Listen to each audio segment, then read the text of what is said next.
Good evening, folks, and welcome aboard to Cathcart Circle on its launch day. I'm joined, as I so often am, by Matt. Hello, Matt. Hello. How are you? Oh, I'm good. I've been out in the sun, and it's all jolly nice, really. The sun. How about you? How are you getting on? Oh, yes, not bad. Not bad. I managed to fall over in my garden yesterday, so that's been the. Falling over is not as much fun as it was when I was young. Does there tend to be a sense of relief and excitement when a new route actually makes it to release? Oh, everybody's always hyped about when the route comes out, and all of the team are there. I see a lot of the team watching streams and looking and telling me about YouTube videos that they've released, that they've watched, and or if they're not doing that, then they're saying, "What are people saying? What are people saying? Did they like this bit?"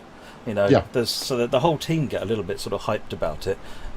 Meanwhile, they're all barreling on with the next thing. No, I mean, just today I was watching 2 or 3 streams and I saw a number of members of the team sneakily watching, recognise them by their names. Obviously, they're not declaring themselves, but they really love it. That's the advantage of working remotely at the moment, is that you can put a cheeky stream on in the background and see what people are thinking early. Yes, yeah, and it's really cool. No, I like to watch the streams myself and just sort of see what people are saying, read the forums, look on Facebook, see what people are saying over on there, and you know, see what we can learn from what people are seeing, see what people are enjoying, and try and build that into what we do next. Okay, right. Well, this evening we're going to basically show off the route again, rather like we have done in the previous streams, because not everybody has tuned in for the previous stream. So it's another preview, but it's on launch day now, so you can go get it if you feel like it. What do you fancy taking on then, Matt? Well, I thought we'd do a run around of everything, but then I think driving wise, we will do a Glasgow to Glasgow run around the circle. Nice. And then I thought we'd do Neilston on one of the branches and drive that to Glasgow. Okay. So just do those 2 runs, and that'll take up the time nicely. We can we'll see how we get on from there. Do I have a 314 background? No, I don't. I'm sorry. No, I've still got my talent 2 in the background on. Right, so let's have a quick look then. So the journey, called like clockwork. You've got 4 chapters with a number of different tasks in each one, which includes the scenario services. It's the usual thing, and tries to give you a reasonable feel for the sort of the day in the life of a driver on the Cathcart Circle. So journey, as always, is really good if you're playing the game and you don't know, what's the next thing to do. If you don't know what to do next, just do the next thing on Journey. Just keep clicking next. Once you know what you're going to do, then you can go into all the menus and pick.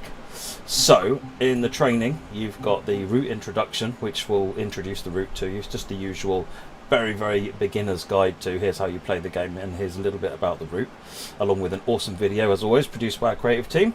And then you've got the tutorial for the 314 itself, which goes through the basics, and it also includes cab change, because there happens quite a lot on this route. We wanted to make sure that the cab change was featured, so you'll drive from Shields Depot to Glasgow Central, change ends, and then drive to Pollock Shields. So if you ever forget how to do a cab change, that's the tutorial to go back and do a refresh on. Excellent. Sorry? Excellent. Yeah, excellent. Right, scenarios. 6 scenarios instead of the usual 5, because the team are a bit hyped and they're enjoying this route, I think. So Around and Around is a run around the circle in both directions. It's quite fun. It's rush hour. It's sort of rush hour tailing off till after rush hour. So it's the traffic patterns change, and in some cases you'll be following red lights. It's quite tough, quite a good scenario, this one, as you can see. Lots of points to be had because you're doing lots of stops, and 75 minutes just on the circle. Circle's only 6 or 7 miles, but because of so many stations, it feels like such a much longer route. This is a really fun scenario. Extra time is a bit unusual. You start in Shields Depot, go and rescue a train No, sorry, that's collector. Extra time is a football service where you start at Newton, go up to Glasgow, and then stable the train. But it's really bad. This one has dynamic weather, which means that or changeable weather rather, meaning that the weather starts off not so great, and by the time the scenario is about halfway on, it's really, really not great. So it sort of gets worse and worse and worse. Divergent is an unusual run which takes you across both branches and up to Glasgow because of a failed train at a really unhelpful place, meaning trains have to run around it. Collector is the one where you start at Shields Depot. You have to go and collect a broken down train and bring it back up to Shields Depot. What's really interesting about this one is if you run with the safety systems on, you will have to use the TPWS override button in order to get through a red light once you've got permission from the dispatcher, and that's new. And is that enabled by default? No. All safety systems, as always, are disabled by default, in which case, by default behaviour, once you press tab to go through the red light and it said proceed at pace, then you can just go as normal. You don't have to do anything different. If you've got AWS and you've got TPWS enabled, then you do need to then press as soon as you're going to go through the red light, you press the button TPWS override, it lights up, and as you go through the red light, the light goes out and you're good to carry on. Okay. If you haven't seen that before, you don't know how to understand it, I did it in the last previous stream. I ran that scenario, so you can go and see how it's done. It's really straightforward once you get the hang of it. Drek Day is a particularly bad day on the weather front. It's Scotland. And Pure Baltic is another particularly bad day on the weather front, with varying amounts of traffic and so forth. So bits of challenge there on some more different parts of the route. So plenty of variety there in the scenarios, covering both branches and indeed the circle. Service mode. So before you move on, when it comes to scenarios, who comes up with the naming for them? The game. And is there a narrative that goes along with the scenario naming? So there isn't generally a sequence to the scenarios, if you like. What we generally try and do is come up with a sort of like a core essence. What do we want to do? So in Collect, the one I'm on at the moment, we wanted to do something unusual, some kind of a broken down train, and then it was okay. Collector, you're going to collect the train. Okay, so it's unsurprising, and Divergent because you're diverting away. So the names are generally relatively predictable once you understand. Once the team, in this instance, one of the things we wanted to do, and we always try and do with scenarios, is what can we do in the scenarios that you can't just do in service mode anyway. And so taking weird paths like you're doing in Divergent, which is using this piece of track down here, which is very rarely used. It's just not really used that often. But by going from Neilston up to Newton means that you can do that. So it's kind of like, how can we get you using bits of track you wouldn't normally use? Right. And what storyline can we put around that? Which is why you've got a failed train at Cathcart, meaning the train can't go straight up there. It's got to take a different route. Okay. Extra time's a football one, hence the name. Around and around, because you're going round and round in circles. So, perfectly reasonable. No, it was a question that came up, so I thought I'd ask, because you never know. Sometimes there's an interesting story behind it. Yeah, the gameplay team, we come up with a variety of different scenarios. Sometimes they'll come up with 10, 15 scenarios, work them up to a little bit of an idea, pick their favourite 5 or 6. In this case, they wanted to do 6 because they had 6 ideas and they couldn't pick which one they wanted to drop out of those 6. So, let's make 6 then.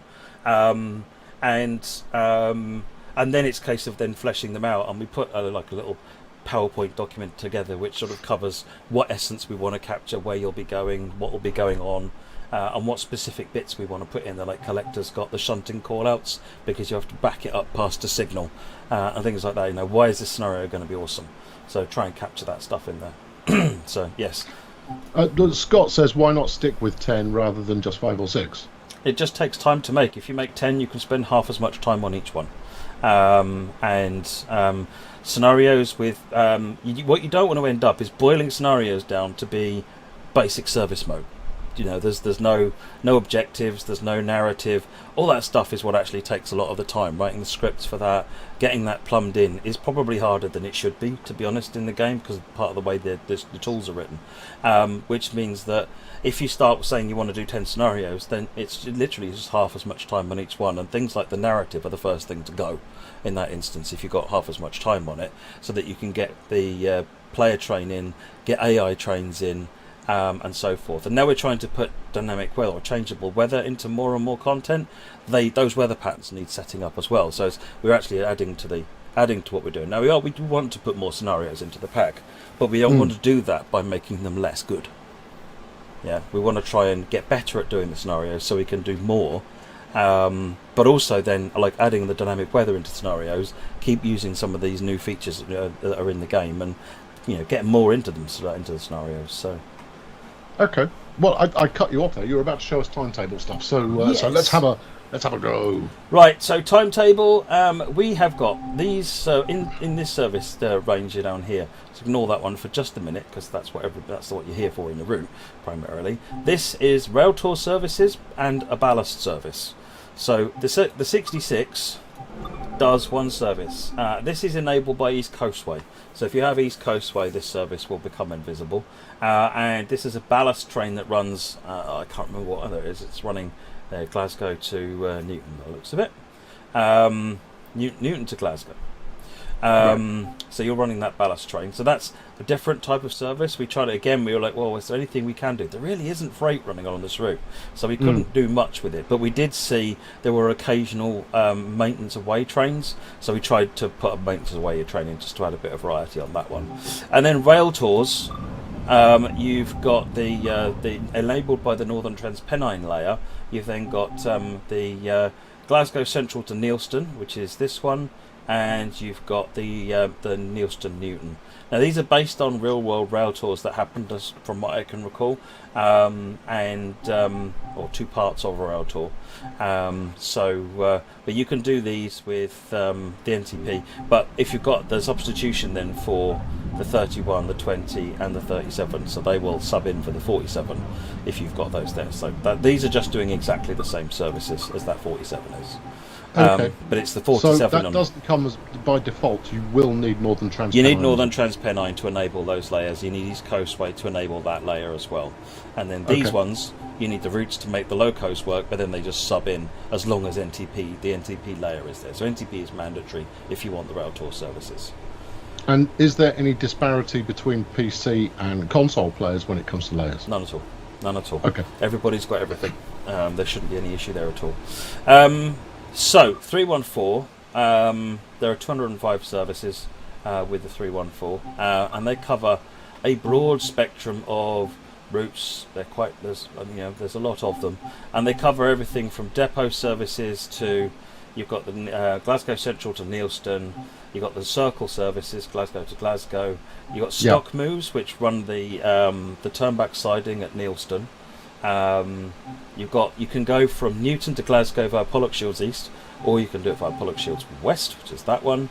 So you've got two different ways of doing that journey. And you've also got, at the beginning of the day and the end of the day, a number of depot moves between Shields Depot and Glasgow Central. So there's a fair variety of different things to do at different times of the day. And I believe this is done using all 16, because there are 16 314s in real life from what I recall, and I believe this uses all of them. So it's kind of for all the trains essentially that were done with this one. Obviously in reality there are other services doing other things which make Glasgow busier in real life, but this only models the Cathcart Circle with the 314 services. Right. Okay. So the 314 is available in the Livery Designer, isn't it? 314 is indeed available in the Livery Designer, yes. Yep. So you can have fun with it. Okay, so what are we going to do first? Right, let us pick a little later in the day. Let's go Glasgow to Glasgow. That one will do. This is, even though it says test in the corner, this is shipping build. I'm just running on the branch just before it gets copied over to shipping, because I wanted to make sure it was installed ready for the evening. But this is the same code and content everyone's playing live on Steam now. Right. Okay, now remember, go dead slow. Slow. Right. go dead slow. Pink trains, I'm not angry in the slightest. I have a resting scowl. If I'm not actively pulling an expression, I naturally do this. So no, I'm in a good mood. It's all fine. Scott's asking when the next Steam article out is. Not yet. Next couple of weeks. Right. So, enabling the cab is really straightforward. Master key in, and turn it on. Put the cab in forwards, and I'm going to put the brakes on, which normally would be defaulted on. Slowly. If you're moving the controller, move it slowly. Okay. You're so fluent in using the controls that you leave some people behind. Go nice and slow. I will go slower. So yes, put the brakes on just to make sure that we don't get anything left behind or free running at all. Now cab is there and we're good to go. So now I'm going to get the doors open, which is the door release button, and that's the doors open. Now I'm going to want audio. I like the audio a bit louder, so I get the windows open. Now I'm going to put safety systems on, which are back up here on the wall at the rear. This control here is the AWS one. Again, the safety systems are optional. If you want them, turn them on. If you don't want them, because you don't know how to use them, leave them off, it's fine. But if you want them on, you can activate that one. Press the Q key to acknowledge it, because it's around the other side. If you want to acknowledge it by clicking on it, it's this one. Or the Q key. Or if you're on a console, it's the B button on an Xbox and the circle on a PS4. You've got a diagram on the wall, haven't you? I know, I've got a big wall full of controllers over there. They were messing up my desk, so I put a bunch of brackets. I'm not mocking in the slightest. I think it's a very smart idea. Right, auxiliaries, let's make sure those are enabled. Just press and hold it a couple of seconds. And passenger lighting, press and hold it for a couple of seconds. What do the auxiliaries actually do for you? I think I can't remember exactly what they control. I think it's other electrical functions, lighting and so forth are related to that. But Okay. part of the startup procedure is just making sure that's been that's all enabled. So that's that done. But yeah, passenger lighting is that one. If you want to turn the passenger lighting off because you're going into a depot, it's that one. So if I go outside and you can see here the passenger lighting is on. If I click and hold that one, but just for a second or two, you can see the passenger lighting is now on. If you just press it, then you'll find it doesn't do anything. Yeah, so give it. That's it. You can actually see sometimes the light is bleeding through. Sometimes, if you look there, you can see the light sort of turn on and off through there. So that's a little bit of a hint you can use to see if it's coming on and off. But just as a general guide, if you press and hold it for 1 or 2 seconds, that's enough for it to react. Just don't click it. That won't work.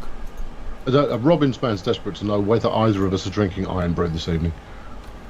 I would if I had any, but I don't. Oh, you've got one, haven't you? Good man. That's what we like to see. Of course I've got iron brew. I love iron brew. It's because it's good, that's why. It's amazing. Right. Did you know? Go on. Did you know that Coca-Cola is the top-selling soft drink in every country in the world except for one? Yeah, it's true. That's a true story. There's only one country where Coca-Cola is not the #1 selling soft drink. That's amazing and completely appropriate. Yeah.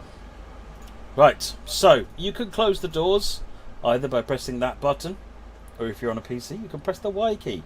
Remember, you've got the Y key and the U key now for opening and closing doors on your keyboard. Or you can bring up the tab key and close. But I'm just going to press this button this time. We have a green light in front of us. Wait for the lights to go out. Right, doors are closed. Release the brakes with the keyboard this time, with the semicolon key. And then press the A key and give it a notch of power. Right, let's get set up. You're going to do some headlights? I didn't see you put the headlights on. I didn't put the headlights on. That's this one down here. You want it in the head and marker lights setting. Tail lights gives you the red lights at the front. The marker lights setting on the right hand side gives you the white lights on the outside, and then head and marker lights, got the power here, also gives you the main light in the middle. Okay. Right, we are on. We should probably also indicate a dimmer light. We'll turn on the gauge lights to make those a bit brighter. And then destination and route, you'll notice up here, this is not lit. If I click on destination and route, it is now lit. Do you have control over the destination it's displaying, or is that automatically generated? That's automatically generated. So we're still using the same system we have since we switched over to the new system. The new system currently doesn't allow for people to set their own destinations. We are looking into how, this is the box you would use to do that, so we're looking into how those work at the moment so that we can figure that out and come up with a good system, because the sort of the system we were using before doesn't really work if you're doing destinations properly and you want them to work across every route. So we're trying to work out the right way of doing that, or a better way of doing that, so that we can get back to getting it acceptable in the cab. But we don't have a time frame for doing that at the moment. It's just something we're looking into. We're playing on PC this evening. We are indeed. Correct? Yes, this is PC shipping build. Shipping build, for those of you who don't speak developer, means this is the version of the routes that has been released to you fine people. Yep. Instead of working on a dev build or something like that, even though this one says test on it, which is what a dev build says, that's actually just because it's not on the live branch. We have 2 live branches effectively. One we use to test just before we make it live, which is where I am, and then there's the actual live branch that everyone uses. And the reason I'm on the not live, the exactly live branch, is because I needed this machine set up and working before we actually made it live for everybody. So, well, it's also a case, don't you usually run with like 2 or 3 build branches fully installed? I have Steam is really bad for allowing multiple live branches installed. So I've got 2 different machines running 2 different branches, but I wanted to use a shipping branch today. But because when I set it up, the shipping branch hadn't actually been made live to everybody. If I'd switched to that, then I would have been downloading Cathcart at the same time everybody else was. And I didn't know if that would give me a working build in time for the stream. So our shipping test branch gives me exactly the same content, but I know it's always there. So I get it. How do you turn the fan on? Just incidentally. There's a little switch up here, fan switch, and you click it. Okay. Hear the alarm like that, you press the Q key. That's because of the yellow lights in front of me. Press the Q key again, press the fan switch again, let's get the fan going. Just psychologically makes me feel cooler at the moment, which is good. Coldo's asking, why is there only an hourly service to and from Newton when in reality there are 2? I don't know the answer to that question, I'm afraid. I mean, is it likely to be a technical limitation? So, you know, we have to run a manageable number of services, or is it just a case of we've decided to leave one off, or have we chosen a specific timetable? It's based on a real timetable, but I must admit I'm not familiar with some of the design decisions that the author of that timetable has taken. So I can go and find out what that was about. Now I know this timetable was quite hard to put together because it's all in a confined space, and it could just be that putting this set of trains in took the amount of time that was taken to allocate to build the timetable, and so there might not have been time to go back and make more and more services in there. So I'll go and find out what that was, because like I said, it is based on the real timetable. The author spent quite a lot of time researching the real timetable for this. And this is a 2021 timetable, or is it from another point in time? I don't know which timetable he's used now. It may be a COVID timetable. Right. Okay. Well, it's worth knowing. Yeah.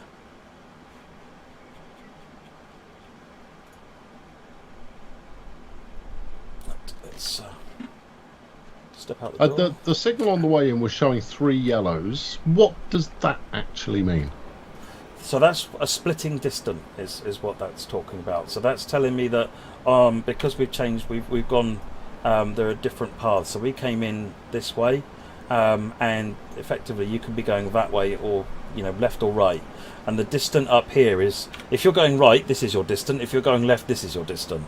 So that was telling me basically to expect a stop signal at some point soon, which hopefully will be fine once we get there. You see we've got a single yellow now, And right, I think the because there's previous just one was one line ahead of us. yeah, because I think there was a double yellow on the right hand side. So if you're going left, it was a single yellow. If you're going right, it was a double yellow. It's so you pick it. If you know which way you're going, you know which of those lights to read. They're quite rare splitting distance these days in the UK. There was one on Great Western as well. Does the DRA work? It does. If you turn on the DRA, you will find the train does not take power. That's all it does. It just controls whether or not the power works.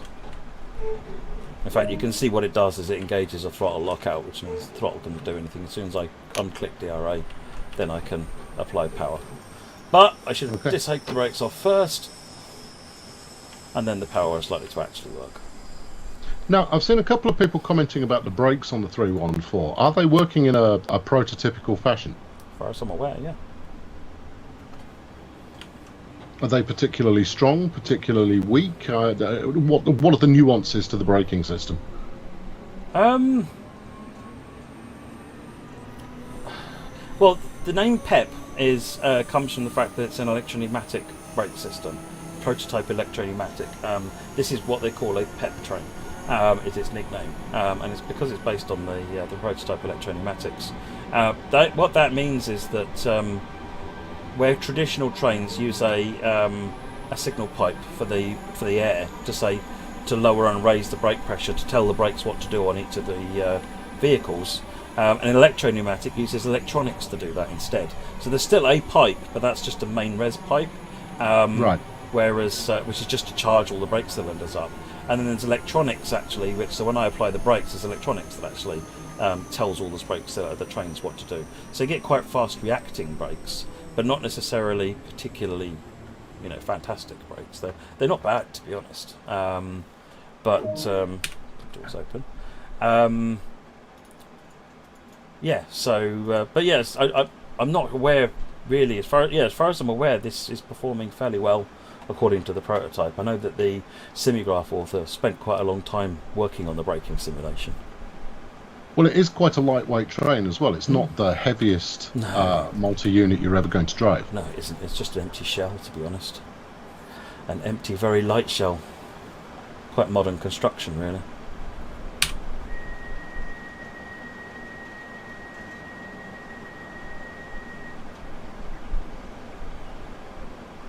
Could we have a quick? No, we'll do it at the next stop. At the next stop, can we have a quick scoot around the passenger cabin? Next station is Cross Hill. Someone else observed. Sorry, I forget who it is. Stephen asked why there are Class 380 stop markers on the station. Because the route is modelled at a point where they're there. So modern day, those are there. And the 314's only left, I think, 2 years ago. These days, the trains it's the Class 380s that run there. And there were times when there was some crossover. So that's why there are Class 380 stops. The Class 380 has got longer coaches. So even though you've got a 3-car unit, this is, you think a 3-car would be 3-car. Because the coaches are longer, it needs to stop in a different place to be in the ideal place. Basically, the idea is to not make passengers walk too far. From shelter or stairs and so forth. So they move the start point according to that.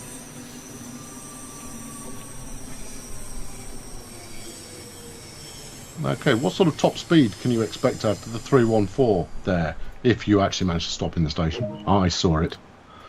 So 75 miles per hour is the top speed of the 314. You will not be achieving that on this route if you are complying with the rules. I think the fastest on this route is about 50. Okay.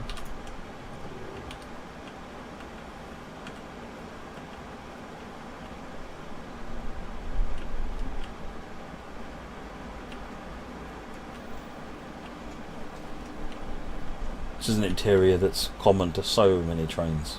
I used to ride on the 315s on the Jamal all the time, of which these are a very similar class. Ooh. Nice. We've also got the body side indicator lights which switch on when any doors are open.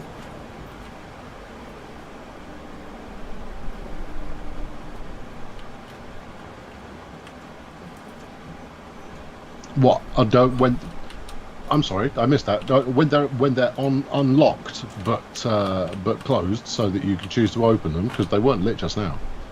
Yes, it is lit. Is it really? Yeah, it's quite subtle. Oh, okay. All right. Oh, all right. That's very subtle. Okay. No, sorry. So no, if I shut it off, I'll let you see off. that come off. Okay. Yes, it is. It is conceivable that the real thing may not be quite as clean inside, but that said, train preservation crews are way more effective than they've been in the past. So most trains you'll find these days are actually pretty clean. Yeah. Yeah, these days it's very rare when I've been travelling commuter trains that it's actually been all that bad, to be honest. Unless it's literally someone who's just been on moments before, and you can't hold that against the train company at all. Sure. Horn check time, please.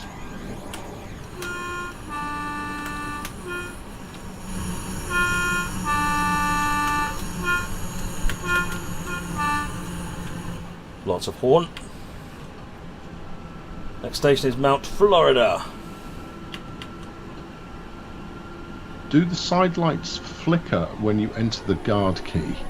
I'd be incredibly impressed if they did. Do the side lights? Do you mean the body indicator lights? That might mean by side lights. Do any lights flicker if you insert the guard key? We'll have a look in a minute. Let's get stopped. Why is there so much trash at the stations? That's quite normal. It really depends on the station in question and how well it's looked after. And how bad people are, frankly. Yes, and obviously how poorly the passengers look after it. Let's get the doors open. So there's that one. No, it's not that one. Nobody get out that door. That's not the right door. I'm throwing you with these random questions. Oh, it's all your fault, totally. Yeah. Right, doors open. So if I put the guard key in, I have to wait until the doors are closed now, I guess. Is there rail driver supports from the get-go, or is that something people need to wait for? It should be a rail driver. Everything should have rail driver support from day one. Should have. Mm-hmm. I've not tested rail driver support myself. We'll make a special mention of it if not. Yeah.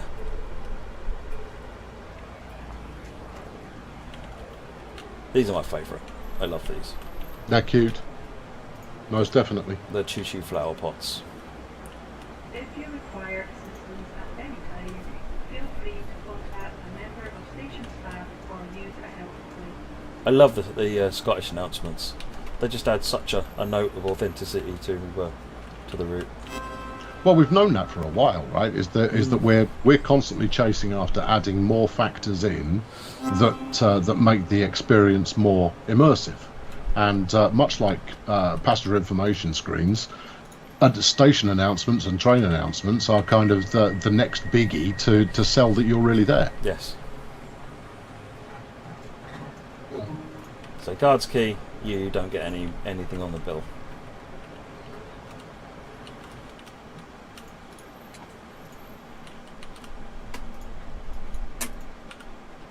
Right, let's go.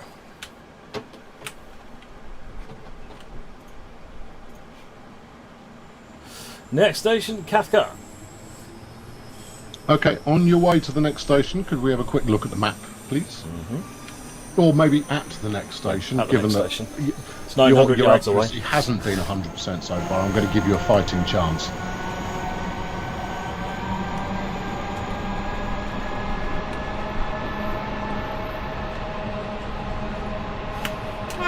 There was another question about wheel slip earlier on. Is it expected that even if that you're in sort of heavy drizzle or even in icy conditions, that heading straight into Power 4 you don't actually get any wheel slip?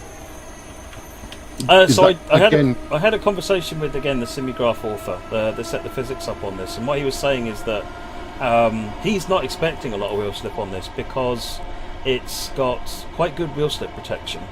And also, being a more modern thyristor controlled AC, it's got really fine control over it. It's a bit like it can control it at any speed it wants to, essentially, so it can vary it. Whereas, like, for example, the 313, which has the old camshaft control system, same as the Bakerloo line trains, That's pretty ropey to control and very easy to slip it, because you've only got 4 power notches, whereas this has got effectively this has got infinitely variable. And I missed that, so yeah, good stop. That was not a good stop. This was a test, actually. What I wanted to do was show what happens if the emergency brake. If you're testing, then that's good. Yeah, totally. It was a test. Yeah, totally. So if you miss an AWS alarm, you'll find that the brakes won't release and you can't get anywhere. You'll notice the brake demand light has gone on. And what you need to do is just wait for that to go off. It takes about a minute or two. As soon as that light goes off, you'll notice that the brakes will release down here. But what I'm going to do is just move this brake into step 1, just so that the train brake doesn't run away. But we'll see. Sorry, why did we have the brake demand light on? Because I just missed an AWS alarm. Because I pressed tab I instead don't of get Q. the audio at this end, so I missed that. I pressed tab instead of Q, totally on purpose. And there you go. Brake demand light has gone off. You see the brake is now basically released back to driver's control. Right. I know I can release the brakes and go. So you get an AWS trip like that, then just wait for that light to go out. And again, if you haven't got safety systems enabled, this is not even a thing.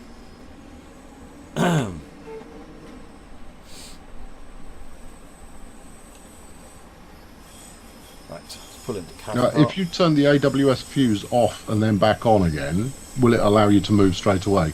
Or do you still have to wait the time penalty period? I have no idea. That's one to experiment with. I think that's more of a casual question rather than this is a key feature, as it were. I think it probably let you drive away again. I have a sneaky suspicion. I've heard of people saying that that's a thing. I've done it myself on other routes, and turning it off and turning it back on again does have radical results. Yeah. Nice. Passengers. Give us a bit of map, please. Yes, map. So this is the map. Glasgow in the north. This is Shields Depot over here, which is where your trains will be stabled and maintained. You've then got the Cathcart Circle, which is this not circular thing around here, and it is a loop at the bottom, but it's not a loop at the top. So effectively, you go Glasgow down and back up to Glasgow, or it goes the other way around as well. Either routes. We're going down this way at the moment. There'll be other trains that go around the other way. So that's the Cathcart Circle bit, and then you've got the line over here to Newton on that branch, the line over here to Neilston on this branch, and then down at Neilston you've got the turn back siding for where the train. So they'll pull forward up at here and then come back into the other side and then continue the journey back the other way. I think Newton might be there's Newton. That's a 2-track station. So you don't need any of that nonsense. So yes, this is quite an interesting junction. There's all sorts going on here. This is that sort of relatively rarely used bit of track that allows you to go effectively from Neilston to Newton directly, without having to go north. And then this bit of track is used only in the collector scenario. This allows you to come straight from Shields and get straight onto the line without having to go via Glasgow.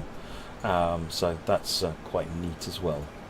Where would the West Coast Main Line join up to head into Glasgow then? So this is West Coast Main Line over here, up on this one. I think this is West Coast Main Line, but this is where it would come in, and then it comes up. I think it links in with this bit here. So effectively there'll be a track along here, which is then where those trains would come in across there. I think that's how that one joins up. Now, obviously, as we're showing stuff off at each station, we're going to get later and later. Yeah. There we are. I've got you a good excuse in straight away. Exactly. Cactus, take your head off the keyboard, please. You seem to have just passed out on the keyboard.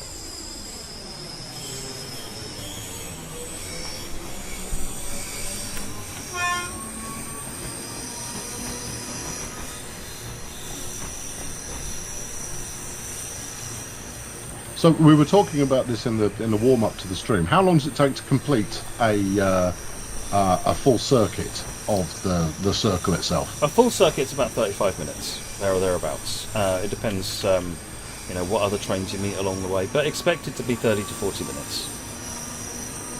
There's quite a few station stops. It's only about 6 or 7 miles, but there's quite a lot of stations.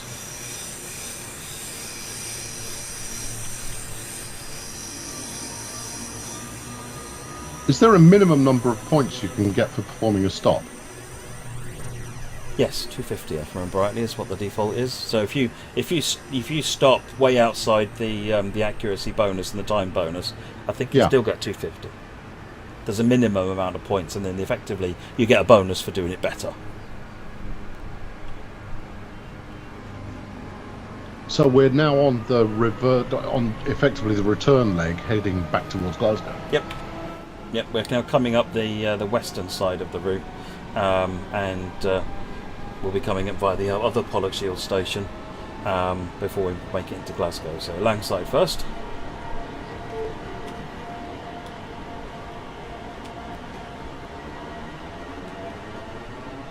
Is it still better to speed and get the stops right than run late in terms of points? None of that stuff's changed. So yes, all of this. Really? Oh, you've nerfed my ability to outscore you now. No. That's what I'm saying. It's the same as it was before. That involves redesigning the scoring system, which isn't going to happen in a DLC. Is this a route that's likely to be extended in the future?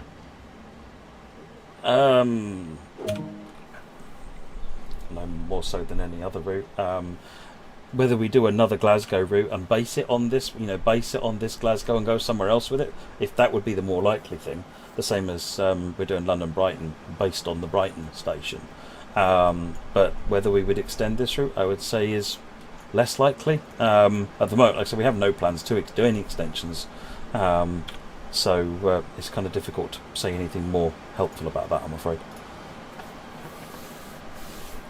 We could tell you there, JH32, whether or not there was a donkey on this route, but we're not going to. It's an Easter egg. You go find it if you want to go find it, and it never takes too long before someone discovers it, if there is one. No route has ever been extended so far. That's right. For Train Sim World, we've yet to do a route extension. And that's mostly because of the crossover in terms of timetable planning, service planning. Yeah, it's getting the gameplay on there. I mean, but and there's also there's the how do you deliver to people what that joined up version of the route looks like? You know, how do you make it to where if you're going to make route A to B and you're going to make route B to C, if B to C is only available for people who've bought A to B, then the audience for that route is really, really small compared to if B2C runs on its own. So the ideal situation is to have two separate routes that run completely standalone, but then the game will actually recognise if these two routes are in the same place and say, oh, I can link those two, boom, and then you see it as a new route, A to C. And that's kind of like the ultimate of where that kind of thing comes in, but it's also a long way off. That's hard.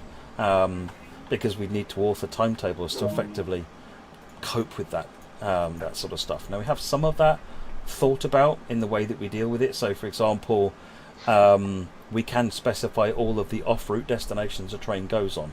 So, for example, if a train goes from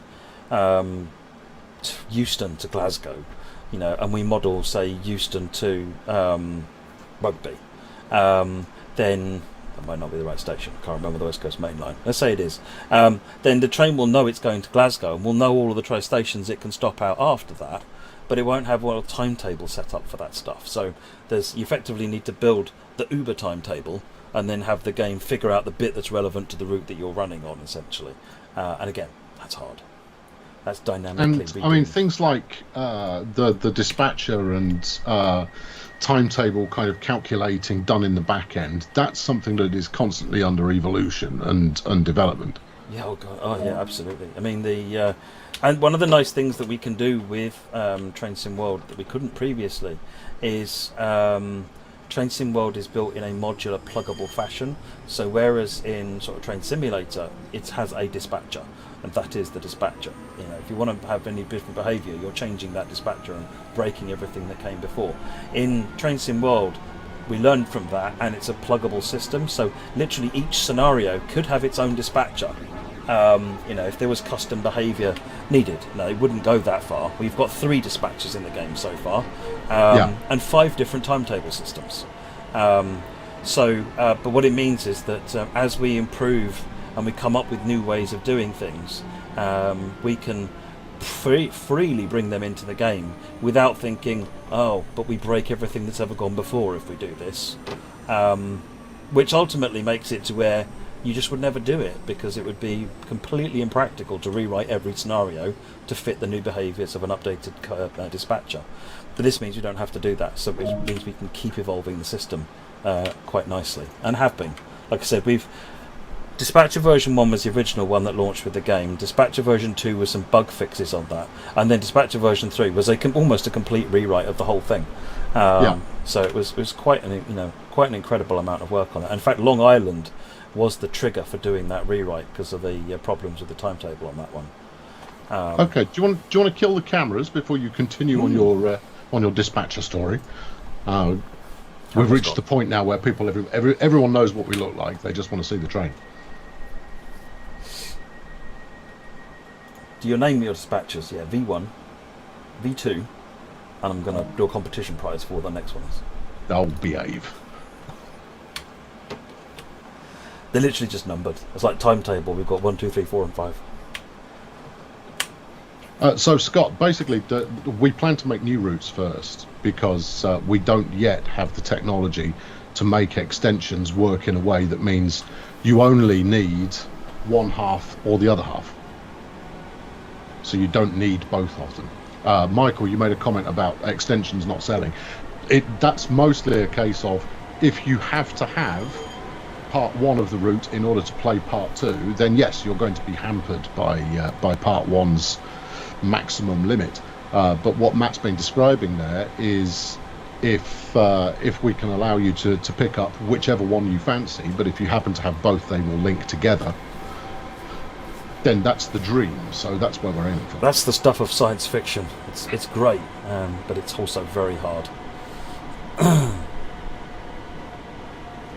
Someone said, was it not Bakerloo that caused the new dispatcher? No. Bakerloo, actually, some of its problems are being what's resolved in the 5th version of the timetable.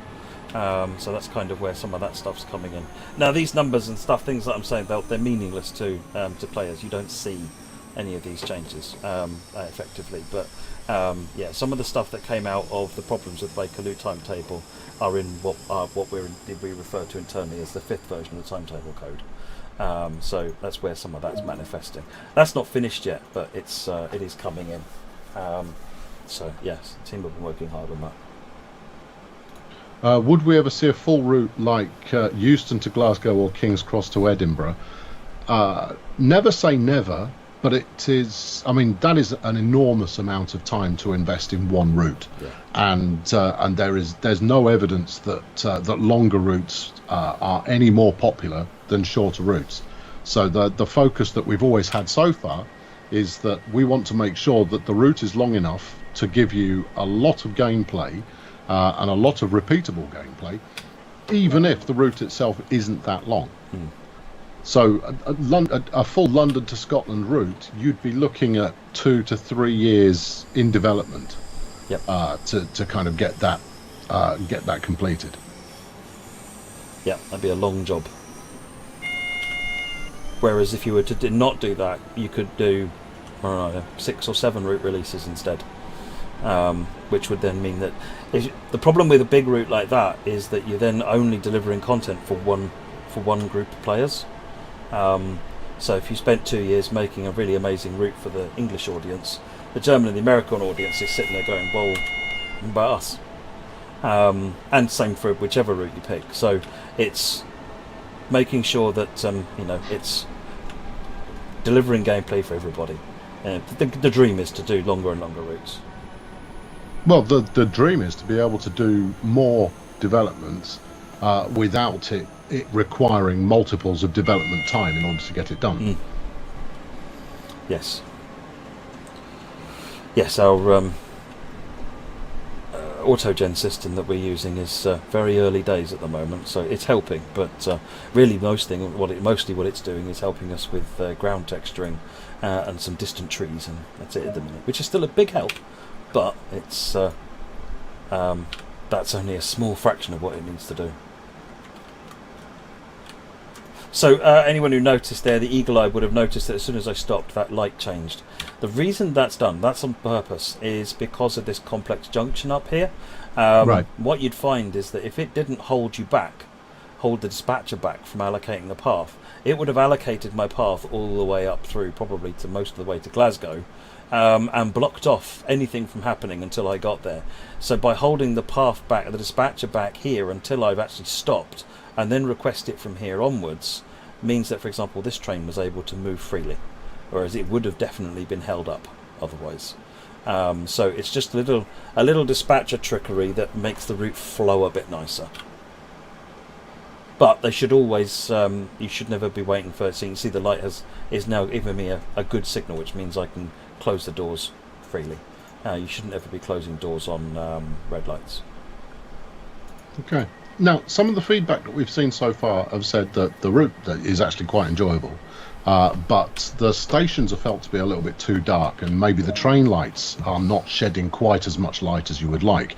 What's the reason for the stations being as dark as they are? Because if you look at photographic evidence, it's clear they're not quite as dark as we've made them in the game. No, the lightness and darkness thing is a back and forth. So there's two factors to this. One of which is that there's the general lightness of the game. So if you go back to something like Northern Transpennine, night was so black you couldn't see a thing. And the feedback to the team was, we need to make light, even if that's real, it's not fun. So we need to make night lighten it up. Well, then Tees Valley happened, and night became late evening. So it was too bright. So there's this backwards and forwards of, well, what is it? And then we get feedback from players that some expect night to be dark, and some expect night to be, well, that's too dark. So it's finding the right balance there. So there's a creative element to choosing how light and dark things should be. I tend to think that the overall lightness of this route is probably closer to right than wrong. However, what is not right is the lightness of the stations. They're too dark. The actual the artificial lighting on stations to bring these islands of light out in the darkness. That's where I think it's not right. And similarly, the front headlight on this loco just isn't bright enough. I completely agree with the feedback on that. There was also some comments, and Mick has made it in the chat just now, that the lighting at stations should be yellow rather than white. Now, my understanding is that yellow light was from sodium-based lights rather than the modern LEDs that we've kind of switched over to throughout the country. So it could have been an older reference photo. Now, I'll freely admit I've not been to these stations in the last year, so I couldn't tell you whether or not that was accurate. Have we got the right light bulbs in effectively? I must admit I've not seen the actual reference myself, but I know that the people who worked on the route know this route well. So I would hope they've got the right lights in there. So that's something I'll have a look at myself. Actually, it's a good call out. But yes, you're right. It is the actual colour of the lights does vary in terms of the way that the lighting is brought in. And sometimes even though they're using modern lights, they can colour them yellow because it can make it less harsh on the eyes for the passengers. So there's all sorts of different things that can be at play there, and it is just a question of looking at each station and seeing how it's being done. So that's something I need to go and look into. 20 miles an hour. So this is the approach to Glasgow. And when it comes to lighting on the trains themselves, we have this with every UK release where we talk about, are the lights on the front of a British train, are they bright enough? So in comparison to reality, these are a little more than glow sticks that we've got on the front of the train here. Is that accurate?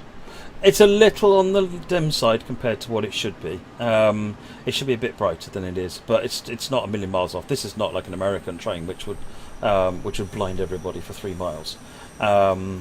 This is, so this does have the higher brightness light. These are your candlesticks. The outer ones, the marker lights, and that's what trains used to have, just these on them. But the newer train designs have the this light, which is a higher power light. Now, again, on this train, they weren't, ridiculous, but they were brighter than they are in the game. A couple of comments regarding sound. Did we sample these sounds ourselves, or have we acquired them from somewhere else? These sounds were acquired from Armstrong Powerhouse. For Armstrong Powerhouse. Mm-hmm. Okay, cool. And also, a couple of people have said it sounds a bit odd when you're accelerating and decelerating. I can't hear the sound from here, so I can't comment. Does that sound something you recognise? Sounds something, I don't know, it sounds okay to me. I guess a bit odd, we'll need a bit of clarification. One of the things that we got from Armstrong Powerhouse when we got the sound sources was, which were recorded from Armstrong, went out and recorded them from a 314. One of the things that we got from him was the reference recordings. So this is where when you're doing recordings, as well as getting detailed recordings, you'll also just get an overview. This is what the train sounds like at 20 miles an hour. This is what it sounds like at 40 miles an hour, that kind of thing. And so we played the game and listened to some of those reference recordings, and it sounds, pretty close actually, in terms of how it's actually been. These sound samples have been then rendered into the game. Well, okay, we've got a couple of people saying sounds just fine, actually. But the thing is, with both lighting and sound, there is reality, and then does it feel right? Yeah. And sometimes we may aim for reality, but for players, it doesn't feel quite as it should do, or it doesn't sound quite as it should do. And so we do have some learning generally to kind of undertake in terms of, okay, so if we don't try and properly reproduce exactly what it sounds like, but instead so that it feels right with regard to how it sounds.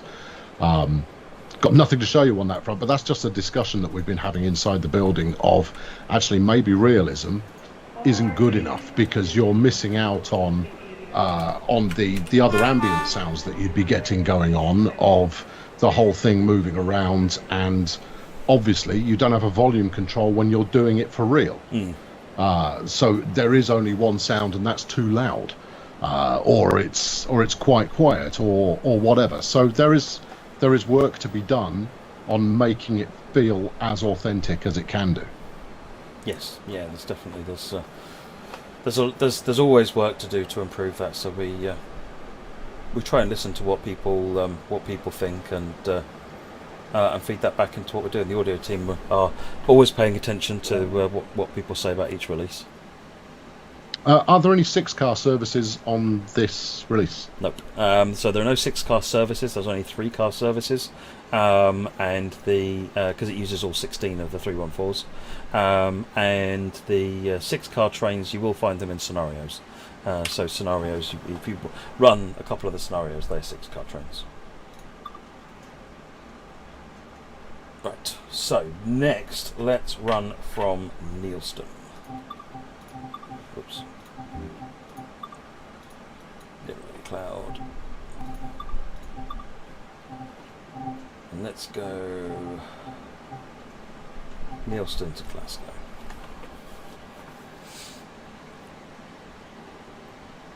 Glasgow. Fraser, we'll keep the pink cursor on purely because sometimes Matt has just the slightest tendency to move his cursor quite quickly. So it's important so that people can see what's going on. Also, it's important so that Matt can see where his cursor is, because sometimes he loses it. That's why the pink cursor exists in the first place. That's why it's big, because I keep losing it. I'm terrible. Obviously, it's not part of the game, and yes, it can be a bit distracting on the stream, but we want to make it very clear. I am trying to move it off the screen rather than leaving it on. What we're showing. Right, okay, start-up process one more time. Master key, turn it on.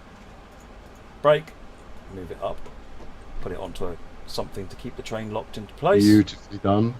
I'm learning. Headlights to the head and marker lights position. Destination board on. Indicator dimmer light on, which turns on your gauge lights over here. That's pretty much got everything here sorted. So safety systems. Oh yeah, let's get safety systems on, which is this one up here. Again, optional. If you want them on, this is the main switch. We aren't in forward yet, so that's why that hasn't alarmed. So as soon as I pull this into forward, you'll get the alarm, and you press this button here to cancel that alarm. That's the self-test. That just proves that the system will work. And that's all we need there. We need the auxiliaries. So I'll give that a 2-second. Lighting, 2 seconds, and we're all good to go.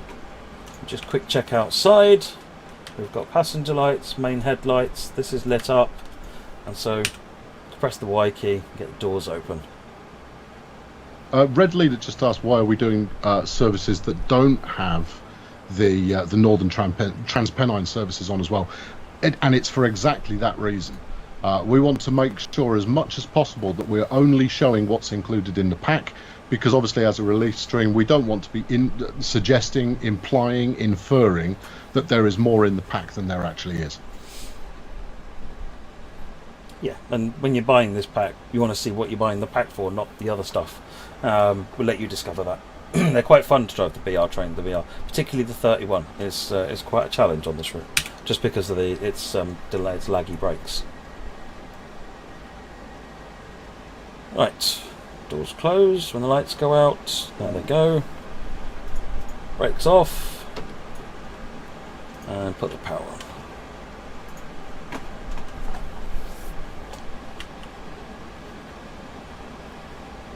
How long did this route actually take to make? So when did we get started on it? When did we first start on research? Let's put it that way. I can't even remember now. It's similar time frame to a lot of our other routes, which would be 4 or 5 months overall, but that's with quite a large team on it. So something along those lines, I think. Okay, so and does that include the kind of the initial period where research is being conducted and we're trying to figure out actually what the scope is of what we're building, or is that full production on the route where we've got people that would be where we building? would actually be developing the route. So we Right. would probably spend another week or two coming up with the idea, refining it, trying out various route maps in Google Earth, and then doing estimates on it and saying, well, okay, can we do this? Can we do that? Can we, if we, in this case, the question was, well, do we do the branches or do we just do the circle? And you look at it, you're like, well, obviously we do the branches because there's not enough there if you just do the circle. And those are the discussions we have. When we're designing a route, it's, do we add this bit? Do we add that bit? Do we cut that bit and add more somewhere else? It's trying to come up with what is going to be an interesting, gameplay experience. What's relevant? There's no point adding tracks if there's trains that would need another operator that's not going to be included, Sure. for example. So you really want to try and get the most out of the trains that are included in the pack. But to be honest, this one was relatively straightforward. You look at the route, it's clear the branch has got to be included. It's not a long route. It is quite a difficult route to make in terms of numbers of stations. There's a lot of stations on this route, and that's probably one of the route mileage is one factor in making a route. But actually, how many stations the route has got, particularly if a lot of them have got fairly unique visuals to where you can't just relatively generically make a station. It means that those are absolutely going to be. They generally, what we're finding now actually is that stations are one of the biggest challenges to making routes. So, more miles and less stations is actually a good thing in terms of how easy it is to make the route. The team have got really quite good at doing lots of miles of route, but the station stuff is a challenge. But that's something that we're also looking to enhance the tooling on so that we can make it not a challenge. Yeah. Do you want to enable the FPS counter? Certainly. I've had a few people ask for it. It's 60 FPS. It might be frame locked at 60 FPS actually. I don't generally run it faster than 60 because there's no point. It's only a 60 Hz screen. How many stations are there on the route? I don't have the count to hand. I'll take within 3. Within 3. Go on, give me a good estimate. I kind of want to go in the order of 30 or so, something like that. But I am plucking a number roughly out of thin air. It's on the high side. Okay. So we're coming up on Patterton next. Give us an example of how many routes of how many miles or kilometres of countryside mileage a station like that would represent in terms of workload.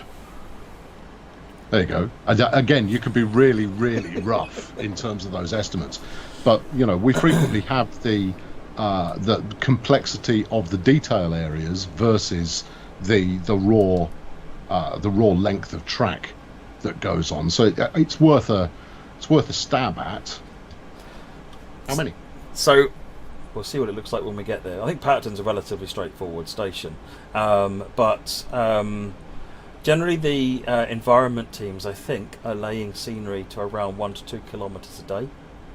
A day, a week, not a day. A week. So 1 to 2 kilometres a week. So that's per artist, and that doesn't count the time taken to make 3D assets that they need to use. So you'd have a separate then group of people creating the 3D assets that they need to use.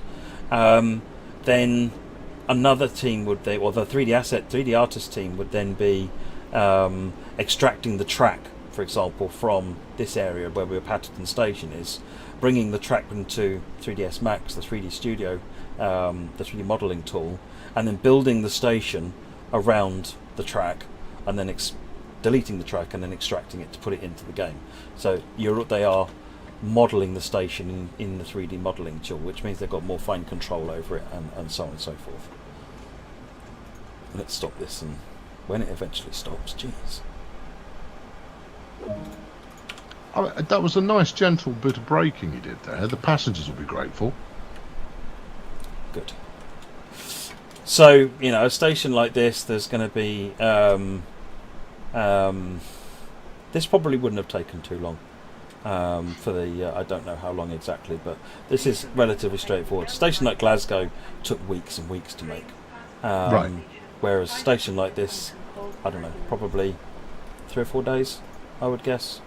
Because it's not just the station itself, presumably. You've got more in-depth, the surrounding area. You've got a more in-depth surrounding area as well, because things like these car parks are kind of important. If you are someone that uses this station, you know what the car park looks like. You know there is a footpath there. So we kind of have to think about those things and try and replicate them, more so than the field between the tracks. Anything around the station is more important, so we try and capture that as closely as we can. But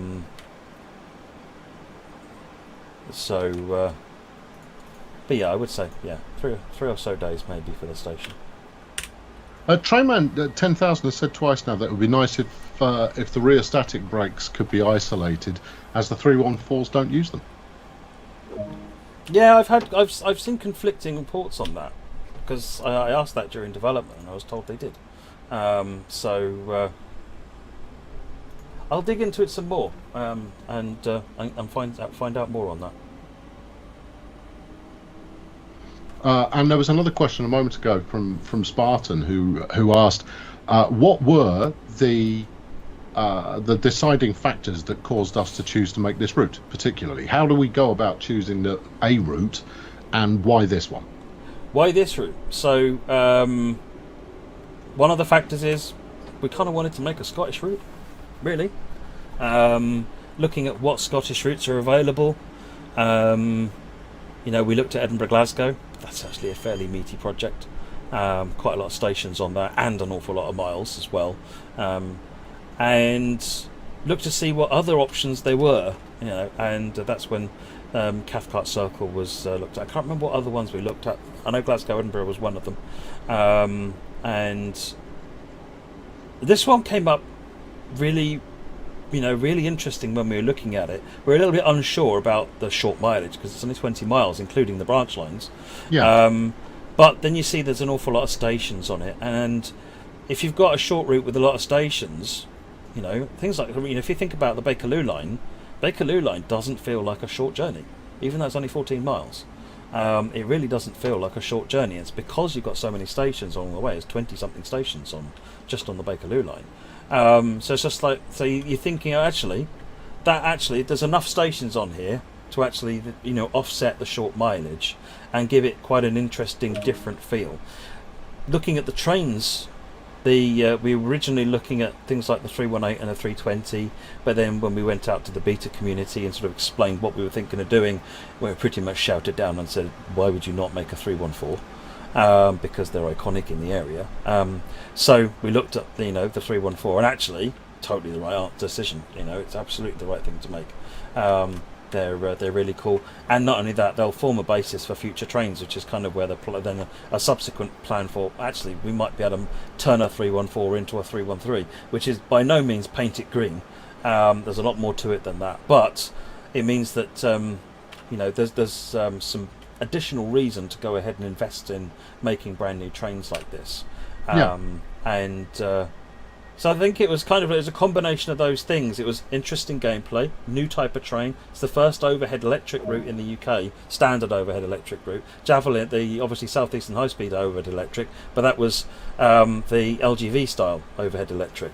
By the time you were back in the UK territory, experience is third rail. And ScotRail. So. We get a lot of requests for Scottish content, so it was good to be able to finally tick that box. To be fair, we get a lot of requests for all kinds of different routes. We do, yes. All of the routes, and that's just the ones I submit. Joshua, no, the stop location signs on the platforms aren't a hint. They're a nod towards authenticity. Yeah, I am supposed to be stopping at the stop markers, but don't be dismissive of stop markers. People put a great deal of effort into learning how to stop at the stop markers. They do, yes. Oh, yes, they do. And when I'm not streaming, I do put a lot of effort into stopping them myself. But I'm failing miserably tonight because you're focusing on conveying valuable information. Exactly.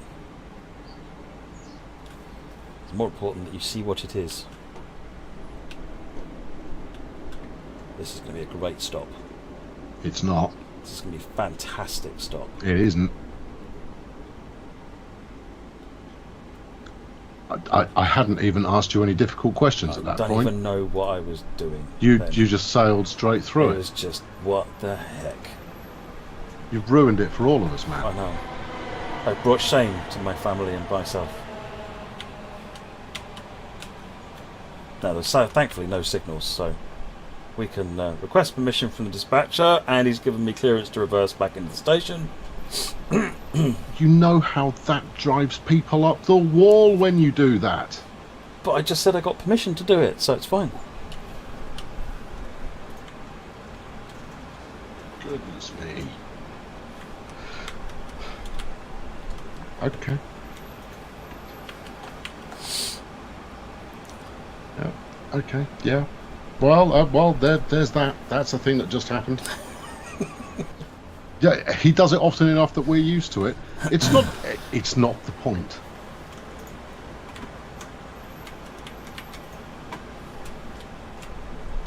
Yes, true. Luna was saying at least when Nat does it, she leaves at least one door in the platform.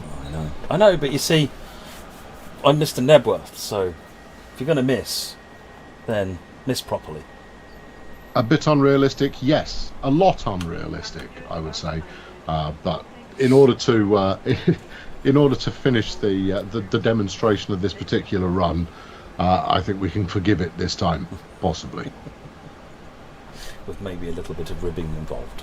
Mm-hmm. What station is this? This is Williamswood.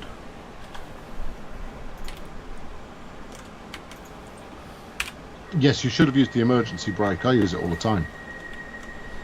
Well, I don't like using the emergency brake. I don't know why. When you're about to miss the platform, that's what it's for. Fair dues.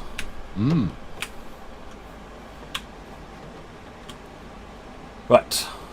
Rear end.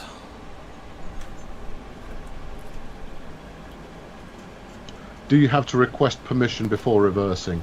In reality, no. In reality, you don't. would, but in the game, you don't. No. Be very careful when you're reversing because of the way that signals work. If you reverse past a signal that you will later need to use to get forward again, it won't work. Yeah. Do not reverse past a signal in that direction, which means you might need to just put one door in the platform or something. Because once the signal's gone red, it won't go green again. Sethu wants to know where we're from. Now, normally we wouldn't answer such questions, but today it is the Suffolk Double Act. Yes, the Suffolk Double Act.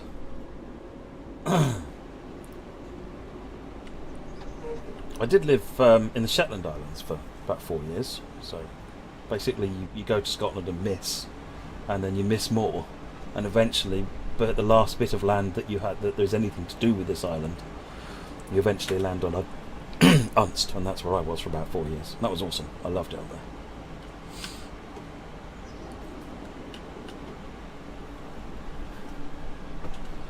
It would be good to have a dedicated freight route in the UK. What are the challenges in terms of dedicated routes? So dedicated passenger, dedicated freight. Well, part of it is because you only appeal to one audience. There's a lot of people can't stand freight or can't stand passenger, and so whereas if you have a route which is diverse and has a mix of both freight and passenger, then it can appeal to everybody. There are more people like passenger than like freight generally, which means that a route like this, which really doesn't cater for the freight enthusiast, is going to be less of a problem than a freight only, where you'd have a much smaller audience for it. But that doesn't mean there shouldn't be freight only routes. Some of the American ones, for example, generally are freight only. But then again, in America, it sort of skews the other way, and actually, there's a lot more interest in freight in America. Speaking with my statistician head on, in Europe, you're looking at least an 80% bias towards passengers, and it doesn't matter whether you're talking Germany or the UK. Whereas in the US, it's pretty much exactly right down the middle of 50-50 split between freight and passenger in terms of what people prefer to play.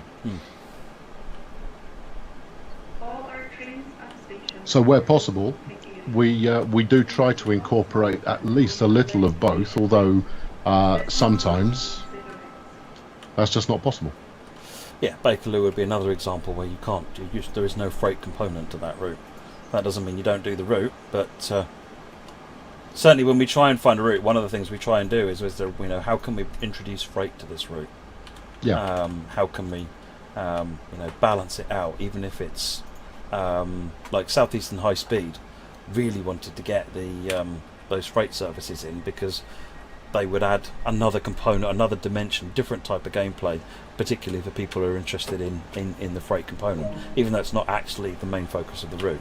It still makes it interesting if what you're interested in is freight. No, completely, and that's just it. The real challenge is to be able to provide routes that have a massive variety of different rail experience, with a bit of freight and some passenger going on in there as well, with some great scenery to look at, so that you've got a fully varied gameplay experience when you get hold of it. Yes, absolutely. Right, we're coming up on Cathcart now. Got a little way to go, but we're going to be dropping to 20 mile an hour shortly before the junction. Let's go outside for a bit. Can we get a good look-see at a passenger information screen when we arrive? I will give you a look-see at passenger information at Cathcart.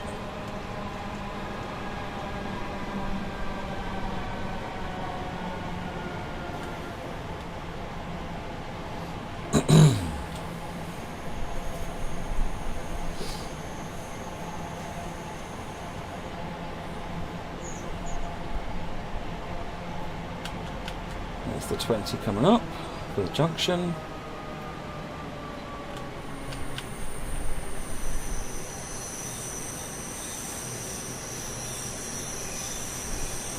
Squeals around the corner.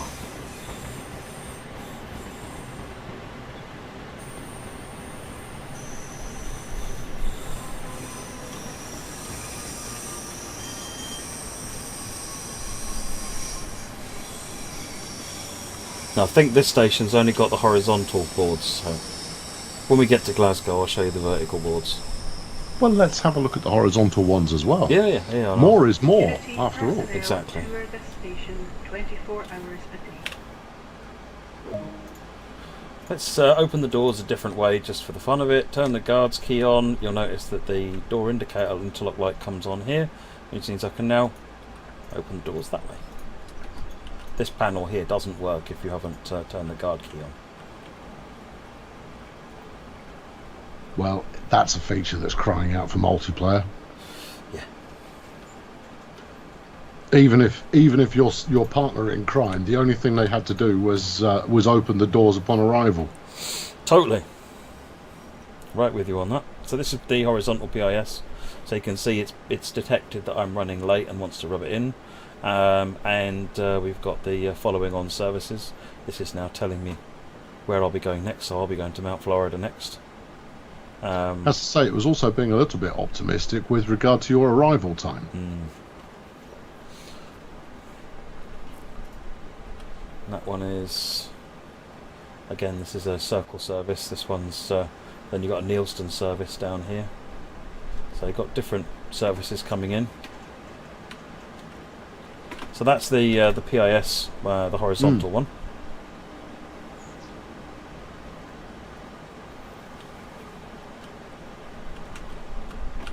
Doors time.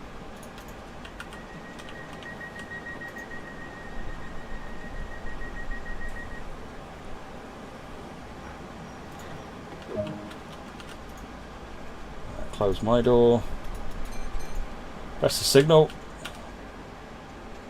Oh, apologies if I've not been seeing your comments for a little while there. That for some reason it had stopped with the comments altogether, and I thought, well, okay. That was easy, but no, it just stalled them all up. It's currently spitting out comments as rapidly as it can. Yeah, it stopped on mine a little while ago as well.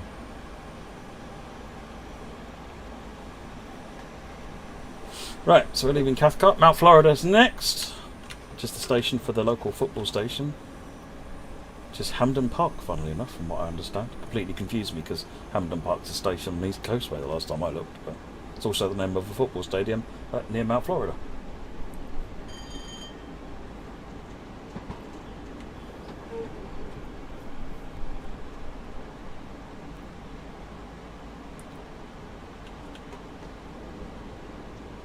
Limit.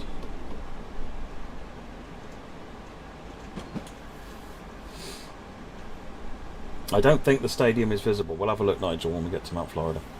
I'm sure I had a look. I'm not entirely sure where it is. I know it's to my right somewhere, but we're in a bit of a valley here, so.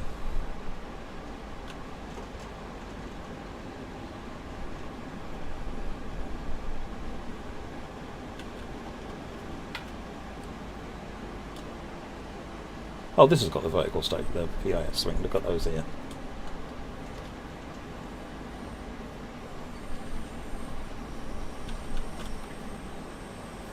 So was there a general enthusiasm among the team for making this route, or any route for that matter, or does it tend to be once they get stuck into it, then they find their enthusiasm for it as they find the kind of the nuances and the challenges within the route itself? It depends on the route and on the individual and the jetpacking passengers.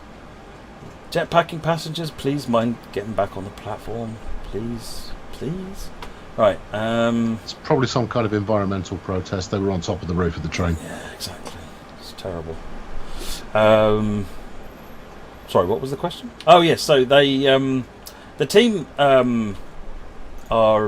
so if it aligns with someone's personal interest, then they're hyped from the minute anyone even suggests it might be happening, and certain team members will be sitting there researching, reading the books, and just because it aligns with their personal interests. So when we did East Coastway, there were several people immediately fired up because they love their Southern Electrics. And a route like this, again, there's a couple of people on the team specifically like the Overhead Electrics or the PEPs or the or Scottish Railways. But I think all of the team, eventually when they're working on it, there's the thing, like whether it's they like the way the stations are in cuttings. That's a bit different to some of the normal stations on routes, so it gives them a different creative challenge, and so everyone sort of finds their interest and enthusiasm for the different projects that are being worked on. Let's close the doors. We got rid of all of our teleportees. Excellent. What causes them to do that? Hang on. So why do we have passengers that zip off into space? Right. Okay. So, have you ever in one of these ones, got in a train and it's bounced off the tracks?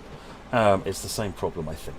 In that, what happens is that passengers, the way that let me try and think of an easier way of explaining it. So, we use a system called NavMesh on the platforms. And that is an Unreal Engine system for characters milling around and doing what characters do. Mm-hmm. But NavMesh can't get a character onto a train because the train is moving. It's not always there. NavMesh is for static platforms. Right. So we have our own system which will pick up a character and whip them onto the train by following a spline, essentially. A spline is a path.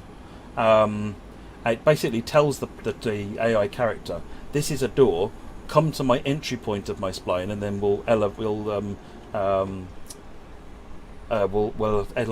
a travelator you onto the train, essentially. Right. Which is all fine. That all works perfectly fine. Where there is a problem is, at some point in that process, they don't have collision volumes, I think. I'm somewhat making it up. In fact, there's an engineer looking at this problem starting Monday. And it's really hard to debug because it's random, and an engineer really needs it less random to be able to find a solution. So it's not. So is it caused by part of how the train is built? Is it caused by how the passengers are built, by how the platforms are built, or is it a piece of the core technology that is just misbehaving? So what I think is happening is that when they don't have their collision volumes, they can merge in and do all sorts of funky things.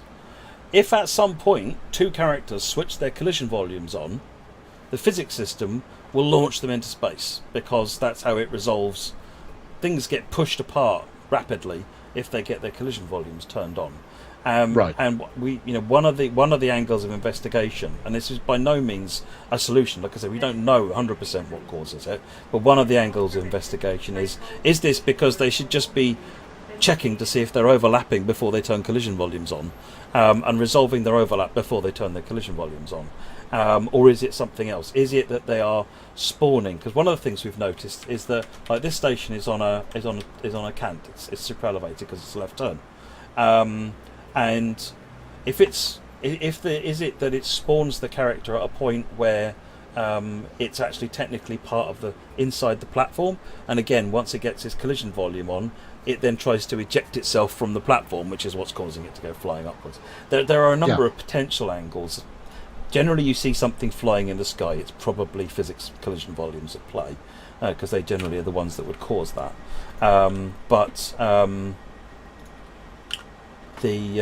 So we're looking into the exact cause of it. So presumably adding more passengers to a route or to a particular area of a route increases the likelihood that some strangeness is going to occur. You'd think. Doesn't seem to have. But again, that's one of the things we're going to look into, which tends to lend credence to it's some combination of the platform and the train. Yeah. And the way that they're angled from each other, which may also be exacerbated. So in that instance, you may see a lot more. Once you've got the right conditions, more passengers may make it then happen more often, that sort of thing.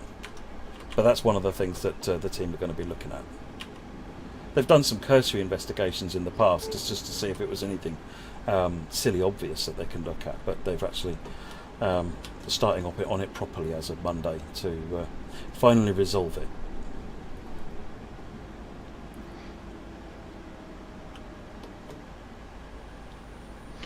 Is there any disparity in terms of how busy or how many passengers we deploy between different platforms? Yes.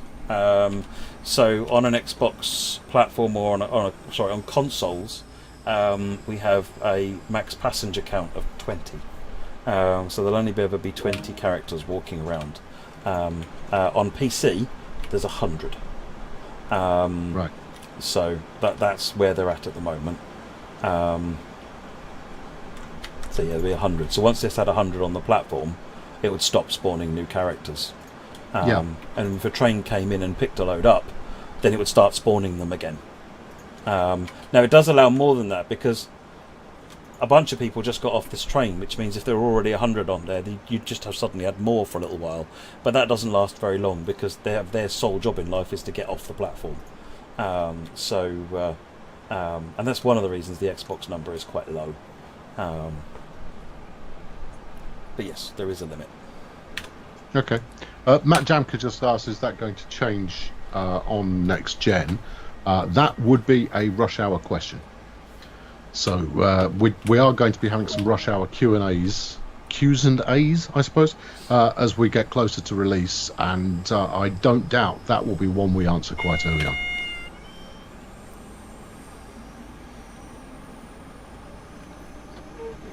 Right, again, we're coming up on a one of these, because it's Pollock Shields East and West. You'll find it will hold you to a red. And this again is holding the dispatcher back from blocking up the junction. So what you should find is as soon as we stop, that light pops up to yellow or green, assuming there's nothing actually in front of us. But Roy says, can we have 200 people? Well, the thing is, Roy, that with every limitation that we have, it's always to ensure that your performance in terms of how well the game runs, how well the software runs, isn't compromised by what we've designed. So if we were to allow 200 passengers to turn up on your platform, the first thing you'd get is, I imagine, quite a few ejected passengers, or passengers at least behaving in a mysterious fashion. Secondly, you would take an overall performance hit, because there's more calculations going on, there's more animations being drawn, so you would take a performance hit as well. So it's always a case of balancing as much as we can do without sacrificing performance and introducing further problems.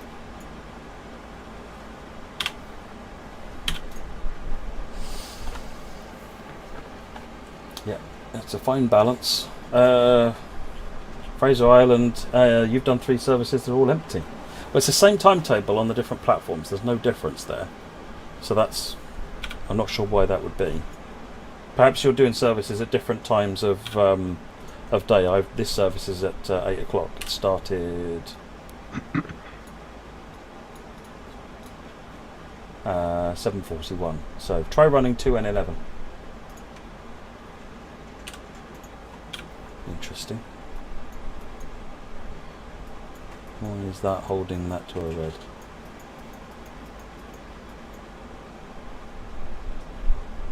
Ah, did he get the path in front of me? He did.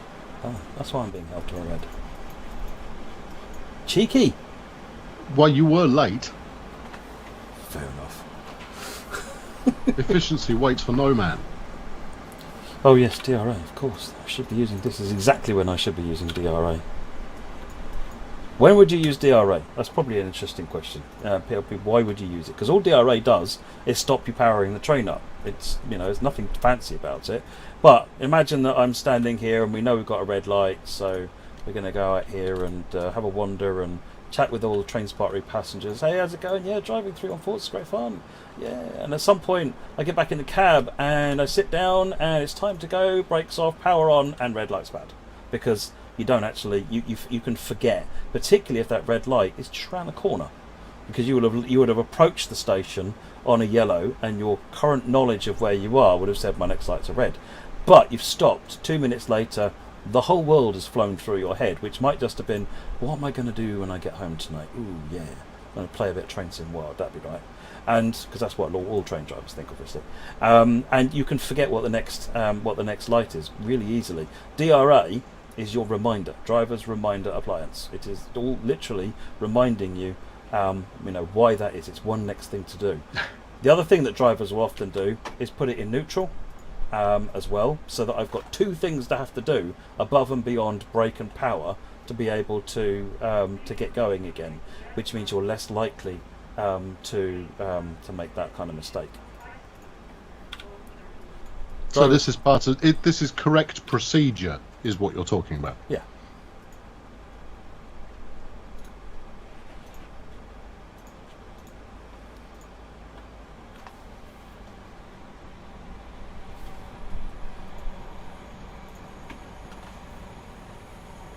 DRA is used for a number of different cases, but basically if you don't want to, if you can forget not to move the train, you put the DRA on. Just as it is literally tying a knot to just remind yourself, why did I press that button? There was a reason I pressed that button. Oh, it's that. It's just there to stop the reflex reaction. Yeah. Wolfboy was also saying it's there if you're swapping drivers as well. Yep. Roy, we're playing on PC this evening. Yeah, this is PC. Kieran says, stopped at red, no starter with the last one as a yellow, no starter with the last one as a position light, no starter with the last past danger, and when you're entering or exiting the cab. There you go. All good to go. We are good to go. Doors closed, DRA off, reverser, no, not off, forward. That's it. We're now back control of the train. But by adding the DRA and the reverser into it, you made it more difficult to accidentally make the train move. There's all sorts of little tricks that drivers do, actually. For example, I was talking to one of the trainers at one of the railways to find out, what they do, and they were saying that sometimes some drivers, when they're driving normally, you'll be sat in the seat like this. But if they are driving into a turnback siding, so they are heading towards buffer stops, they'll stand. So that you can, they know psychologically, I am not driving towards, they'll have gone past a signal which tells them that they're going towards buffer stops, or at least a stop. But you can't make a mistake with buffers, so they will stand for that manoeuvre. And we actually added, if you press the right arrow, a standing camera position, so that you can do that yourself if you want to.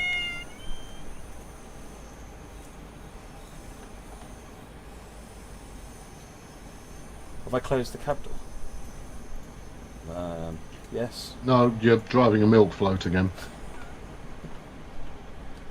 Sorry, I do that all the time.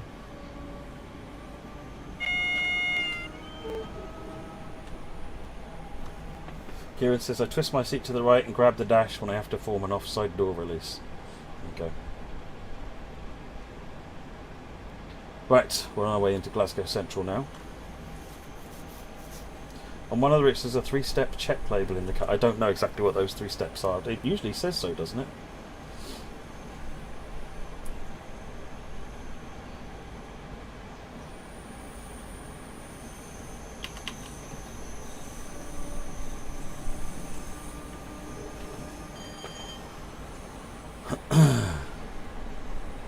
Yeah, well, that's the other thing. Is this train doesn't have. You notice this, you've not heard the every 30 seconds alarm going off that I have to reset, because this train does not have a vigilance device, what they call a DVD, driver vigilance device.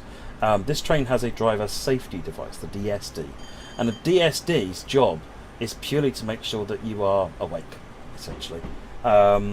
It will originally it was a dead man's handle, what they call a dead man's handle, which was just you would hold this down and use that to say you. And if you ever released it, then the train brakes would get applied.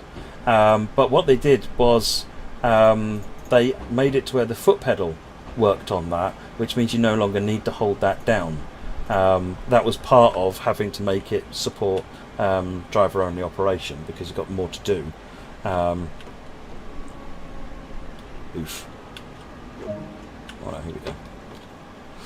So you've got more to do. So they made it to where you can hold it down with your feet, which also then makes it a lot easier to stand up if you want to when you're approaching buffer stops. Right. But yes, if you're asked, you can turn DSD on. It's this switch up here, but it really doesn't do much for you. So if I turn it on, nothing will happen. No alarms will sound. The only thing that will happen differently is if I stand up. Apparently, even then, nothing will happen. Okay. It's supposed to put the. Did I turn it on before? Oh, I'd already turned it on. So now, if I stand up, you'll see the brakes come on because I'm no longer standing on the pedal, and the train comes to a halt. So if I sit back down again, the brakes will reapply, and then I can reset the power and reapply it, and away we go. That's all DSD is doing. It's really simple.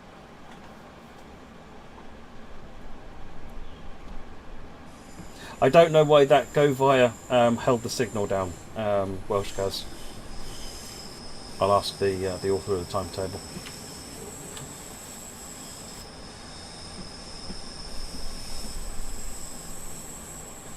Does it come with the old-fashioned wooden ladder for when the train breaks down?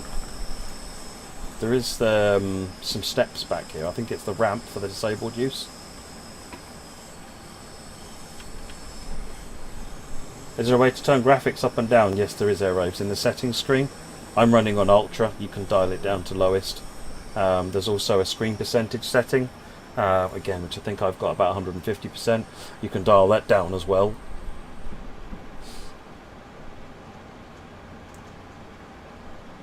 Blow the horn. But remember to stop the train. Fussy.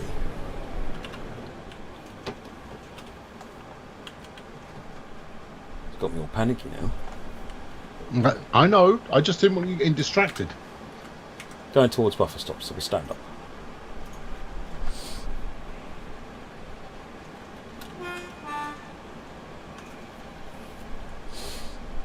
No, I don't have 4K system AC. I've only got 1080p. And it is up. The percentage is up to 200% of 1080p, so which it gives you effectively a 4K resolution. I'm not sure what happens though if you're actually running at 4K. I think you might be able to get 200% of 4K. I've not tried that because I don't have a 4K system.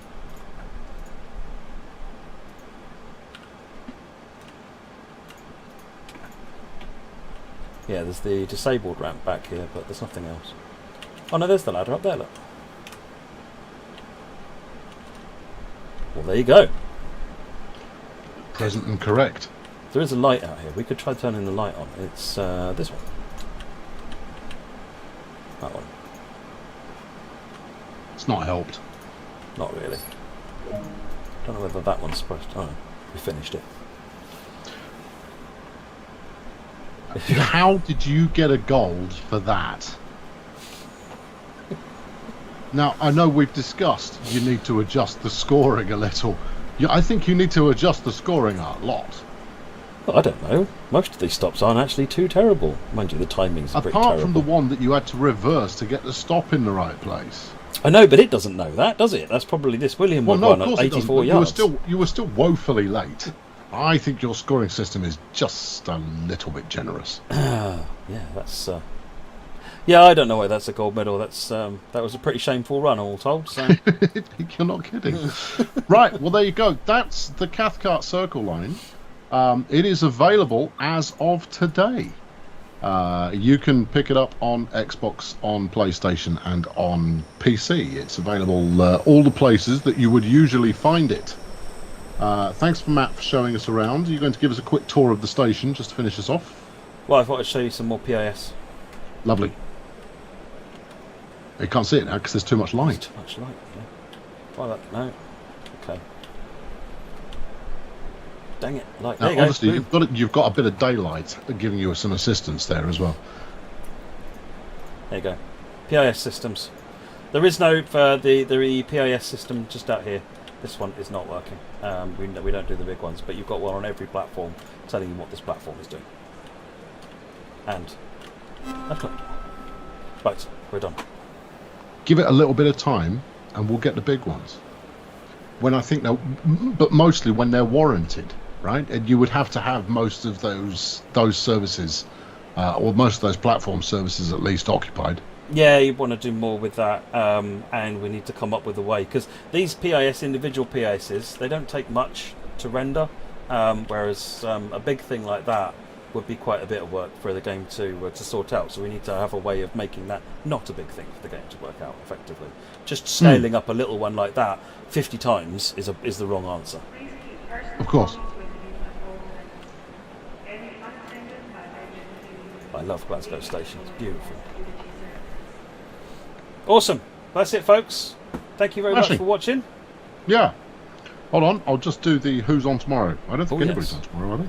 Nope, that's it for this week. We're back next week, same usual times and places. I don't have the schedule for you yet, but it is a roadmap week, so there'll be your opportunity to ask questions and get them answered about more than just one route, and we'll do our best to get them answered. Thanks, Matt, for taking the time to show this off once more.